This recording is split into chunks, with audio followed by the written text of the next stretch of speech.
Assalamualaikum warahmatullahi wabarakatuh.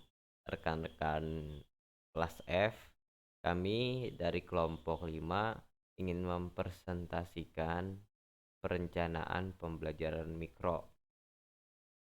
Di kelompok 5 ini ada saya Fahrudinur, lalu rekan saya Eva Fitrianti, Dinda Fitri Nabila, dan Cindy Agnia Noviliana. Nah, apa itu perencanaan? Mungkin rekan-rekan ada yang udah tahu, ada juga yang belum. Nah, di sini saya akan beritahu. Perencanaan adalah suatu upaya dalam menentukan berbagai hal yang hendak kita capai. Nah, itu perencanaan. Jadi kita mengupayakan eh, berbagai hal untuk hal yang kita capai. Nah, itu seperti itulah perencanaan.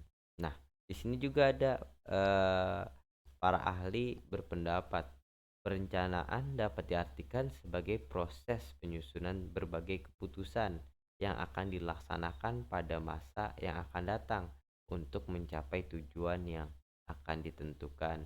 Gofar 1987. Nah, lanjut. Nah, lanjutnya di sini ada 3 hal penting dari pengertian perencanaan. 3 hal penting itu apa aja sih? Nah, di sini ada nih. Yang pertama itu proses penyusunan keputusan. Yang kedua, pelaksanaan kegiatan yang akan datang. Yang ketiga, mencapai tujuan pastinya. Nah, terus di situ tuh ada apa aja? Nah, satu, proses penyusunan keputusan itu berarti perencanaan adalah membuat atau merumuskan pikiran keputusan yang akan diambil atau direncanakan ketetapan yang akan menjadi pilihan pada saat rencana itu dilaksanakan. Nah, itu proses penyusunan keputusan. Yang kedua itu pelaksanaan kegiatan yang akan datang. Pelaksanaan kegiatan yang akan datang artinya proses penyusunan kegiatan yang akan dilakukan, bentuk dan jenis keputusan yang akan ditetapkan, semuanya baru pada tahap dugaan yang didasarkan pada beberapa pertimbangan teori maupun praktis serta pengalaman yang sudah lalu. Nah, jadi pelaksanaan kegiatan yang akan datang tuh itu tadi. Nah, ketiga itu mencapai tujuan. Nah, ini yang terakhir, mencapai tujuan. Untuk mencapai tujuan yaitu sasaran akhir kita. Nah, di sini nih. Sasaran akhir kita dari penetapan bentuk keputusan yang akan diambil atau penetapan kegiatan yang akan dilakukan dalam sesuatu rencana. Semuanya diarahkan untuk mencapai tujuan. Nah, selanjutnya di sini ada perencanaan pembelajaran mikro yang akan dijelaskan oleh rekan saya, Pak Fitri Yanti. Selanjutnya, saya akan membahas apa itu perencanaan pembelajaran mikro. Perencanaan pembelajaran mikro yaitu membuat perencanaan atau persiapan untuk setiap jenis keterampilan mengajar yang akan dilatihkan. Setiap unsur perencanaan lebih disederhanakan dan kegiatan yang lebih terbatas. Nah, perencanaan pembelajaran mikro ini merupakan salah satu langkah awal dari seorang guru dalam keterampilan mengajar. Melalui pembelajaran mikro, berhasil atau tidaknya suatu kegiatan tergantung pada perencanaannya. Nah, adapun unsur-unsurnya tidak beda jauh dengan pembelajaran pada umumnya. Namun yang membedakan hanya karakteristik dalam pembelajaran mikro ini, setiap unsur perencanaannya itu lebih sederhana dan hanya memfokuskan pada jenis kegiatan yang lebih terbatas. Nah, fokusnya itu pada fokus latihan, fokus pengamatan, dan fokus pada penilaian maupun perbaikan. Nah, unsur-unsurnya ada 4. Unsur-unsur dalam perencanaan pembelajaran ini ada 4. Yang pertama tujuan, yang kedua isi atau materi, yang ketiga metode atau proses, dan yang keempat evaluasi dan penilaian. Dari masing-masing unsur ini memiliki pengembangannya tersendiri. Nah, Dalam tujuan pembelajaran, nah tujuan pembelajaran ini kan merupakan hal yang ingin dicapai. Nah, berupa dari segi pengetahuan, keterampilan maupun sikap. Nah, ini merupakan gambaran perubahan perilaku siswa dari yang sebelumnya menuju ke arah yang lebih baik. Nah, guru di sini fokus pada hal-hal pokoknya itu ada 4. Memahami kurikulum atau silabus. Nah, yang kedua, guru harus menganalisis dan memahami rumusan standar kompetensi dan KD-nya. Yang ketiga, memahami tipe-tipe hasil belajar.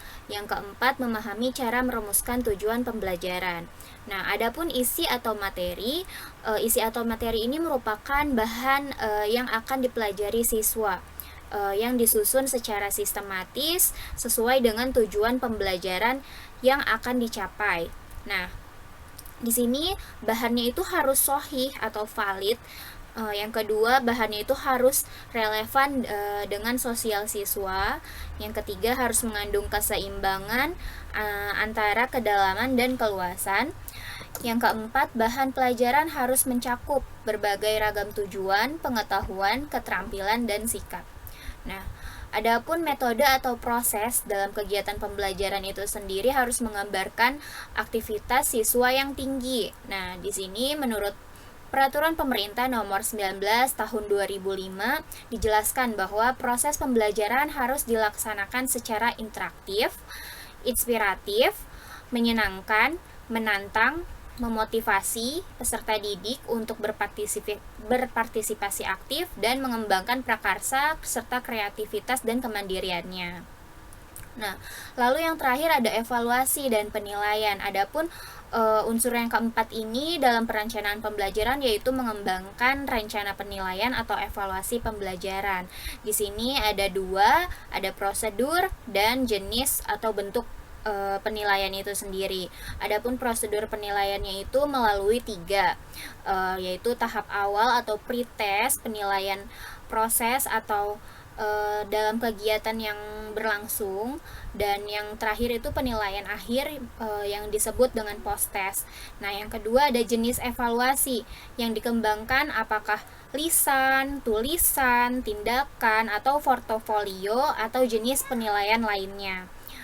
Ya, di sini ada tujuan atau manfaat perencanaan pembelajaran. Yang pertama yaitu ada sebagai landasan pokok. Maksudnya, melalui perencanaan yang telah dibuat, guru dan siswa sudah memiliki kerangka pokok atau kegiatan-kegiatan yang harus dilakukan. Dengan adanya bukti fisik, rencana pembelajaran yang telah dibuat selain secara langsung berguna bagi guru dan siswa, juga bermanfaat bagi pihak-pihak lain, seperti bagi kepala sekolah, sebagai administrator, bagi supervisor, dan pihak-pihak lain yang terkait dalam mencapai kompetensi dasar dan indikator yang telah ditetapkan. Yang kedua yaitu ada memberi gambaran mengenai acuan kerja jangka pendek.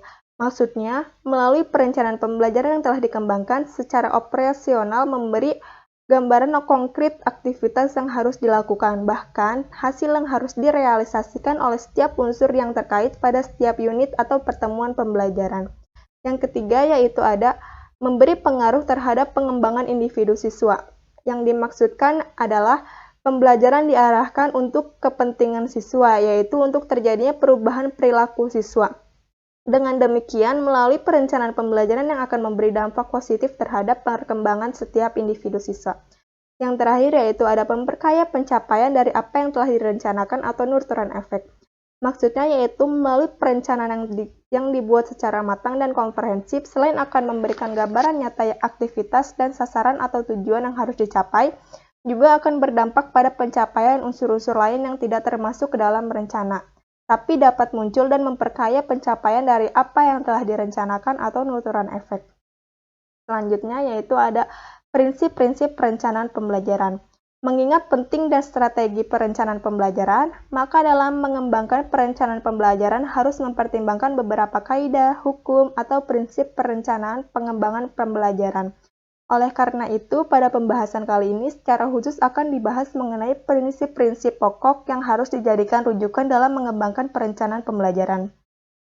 Yaitu ada prinsip perencanaan pembelajaran. Prinsip perencanaan pembelajaran adalah ketentuan pokok yang menjadi dasar atau kaidah yang harus dijadikan dasar pemikiran dalam mengembangkan perencanaan pembelajaran. Selain memiliki prinsip, juga terdapat beberapa karakteristik dan ciri umum yang harus menjadi perhatian dalam mengembangkan perencanaan pembelajaran.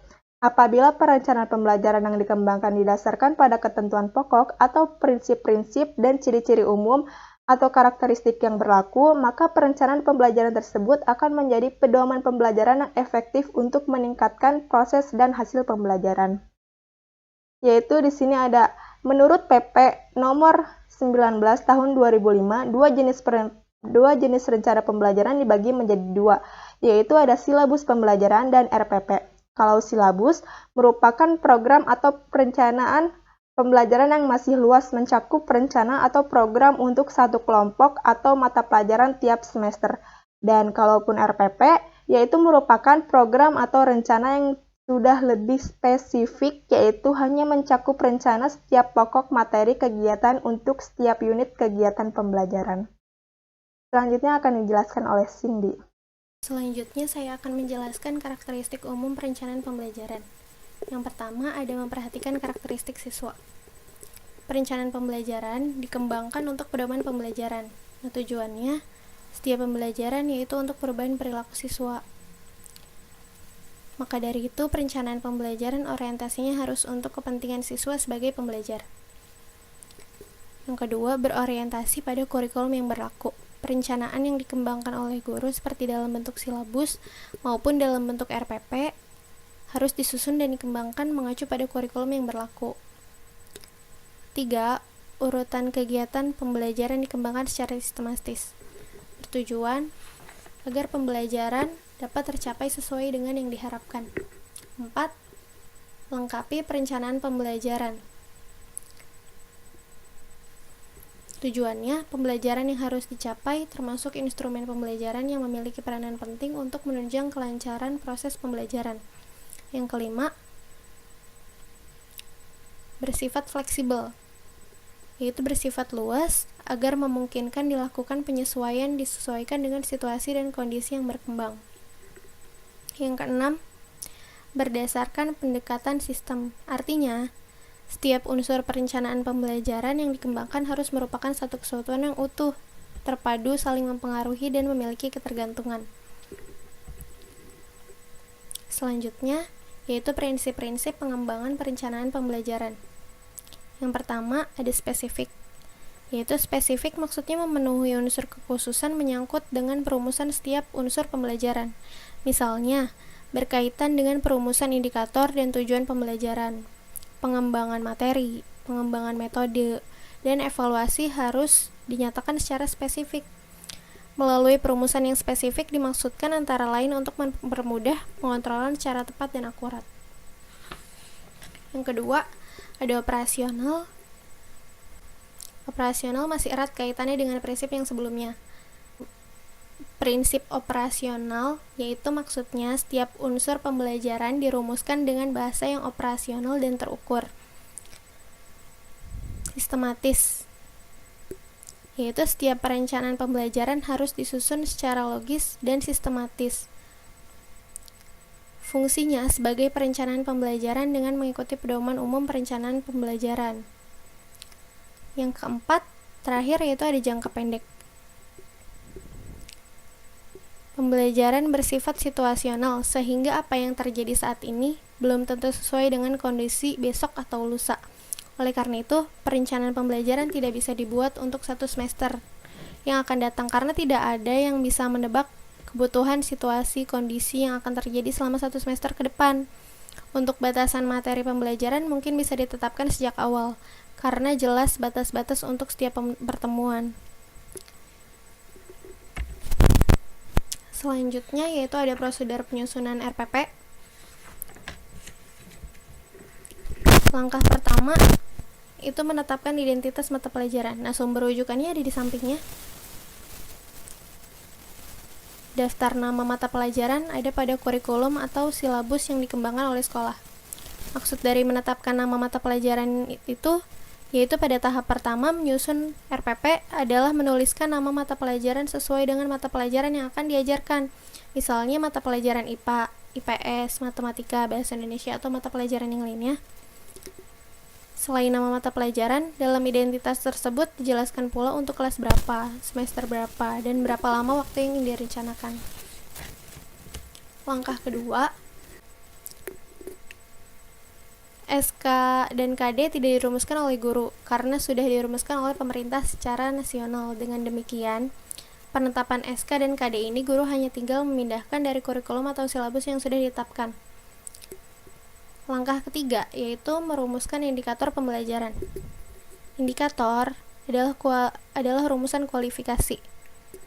Indikator merupakan penjabaran lebih lanjut dari kompetensi dasar dan oleh karenanya indikator rumusannya sangat spesifik dan operasional. Yang keempat, langkahnya yaitu merumuskan tujuan pembelajaran. Perumusan tujuan pembelajaran erat kaitannya dengan indikator pembelajaran dan setiap merumuskan tujuan pembelajaran itu harus memperhatikan indikator dan kompetensi dasar. Langkah kelima yaitu menetapkan materi pembelajaran, yaitu mengembangkan materi yang harus diajarkan sesuai dengan kompetensi dasar dan indikator yang telah ditetapkan. Langkah keenam, ada menetapkan kegiatan pembelajaran, yaitu untuk merumuskan kegiatan-kegiatan atau pengalaman pembelajaran akan dilakukan oleh guru dan siswa tujuan yang telah ditetapkan. Dalam mengembangkan rencana kegiatan pembelajaran harus memperhatikan indikator, materi pembelajaran, dan metode pembelajaran yang digunakan. Yang ketujuh, yaitu langkahnya menentukan alat, media, dan sumber rujukan, yaitu menentukan alat atau media pembelajaran yang akan digunakan untuk mendukung proses pembelajaran. Dalam memilih dan menentukan alat atau media dan sumber pembelajaran harus memperhatikan kesesuaian dengan indikator karakteristik materi, tersedianya sarana dan fasilitas yang dibutuhkan. Langkah ke-8 yaitu menentukan prosedur dan jenis evaluasi atau penilaian. Penilaian dalam pembelajaran mempunyai fungsi, yaitu mengetahui tingkat keberhasilan pembelajaran yang telah dilakukan. Indikator keberhasilan proses pembelajaran yaitu terjadinya proses perubahan perilaku pada diri siswa. Selanjutnya di sini ada contoh format RPP mata pelajaran, yaitu ada identitas mata pelajaran, kelas atau semester, waktu, SK, KD, indikator pembelajaran, tujuan pembelajaran, materi pembelajaran, kegiatan pembelajaran, lalu ada metode, alat, media, dan sumber, penilaian. Terima kasih. Cukup sekian dari kelompok kami. Kurang lebihnya mohon maaf. Bitaufiq walhidayah. Wassalamualaikum warahmatullahi wabarakatuh.